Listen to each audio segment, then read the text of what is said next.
ഒരിക്കലെങ്കിലും ജപ്പാനിൽ വരാൻ ആഗ്രഹിക്കുന്നവരാണോ നിങ്ങൾ? എങ്കിൽ അതിനു പറ്റിയ ഏറ്റവും നല്ല സമയം മാർച്ച് ഏപ്രിൽ മാസങ്ങളാണ്. ആ സമയത്ത് വന്നാൽ സക്കുറ പൂക്കൾ ഇതുപോലെ കാണാൻ പറ്റുള്ളൂ. ഇപ്പൊ ഈ പാർക്കിലെ കാഴ്ചകൾ കാണാൻ ഞങ്ങളുടെ ഒപ്പം സ്നിഗിലും ഐഷുവും മെർലിനും നമ്മുടെ പിള്ളേരും ഉണ്ടായിരുന്നെങ്കിൽ ഇപ്പൊ ജിവിനും മമ്മിയും കൂടെ കൂടിയിട്ടുണ്ട്. ഞങ്ങളെല്ലാം ഈ ലൈറ്റും ഈ പൂക്കളുടെ ഭംഗിയും കണ്ടു നടക്കുകയാണ്. ഇത് രണ്ടും കഴിഞ്ഞിട്ട് എന്തെങ്കിലും സിമിലാരിറ്റി തോന്നുന്നുണ്ടോ?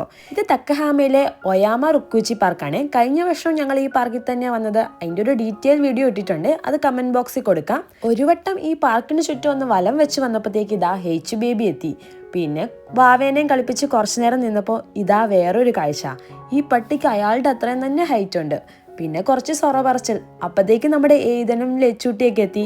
ഇതാ വേദക്കുട്ടിയുണ്ട്. വേദക്കുട്ടി പുതിയ ഗസ്റ്റ് ആണ്. കയ്യിൽ 5 പൈസ ഇല്ലാതെ സ്നാക്ക് ഷോപ്പിന്റെ ഫ്രണ്ടിൽ നിന്ന് മണം പിടിച്ച് മടുത്ത് ഞങ്ങൾ അവസാനം പ്ലേ ഗ്രൗണ്ടിലേക്ക് ഇറങ്ങി. കുട്ടികളുടെ പ്ലേ ഗ്രൗണ്ട് ആണെങ്കിലും കളിക്കുന്നത് മൊത്തം വലിയവരാണ്. നമ്മളൊന്നും ചെറുപ്പത്തിൽ ഇതുപോലത്തെ പാർക്കിൽ പോയിട്ടില്ലല്ലോ.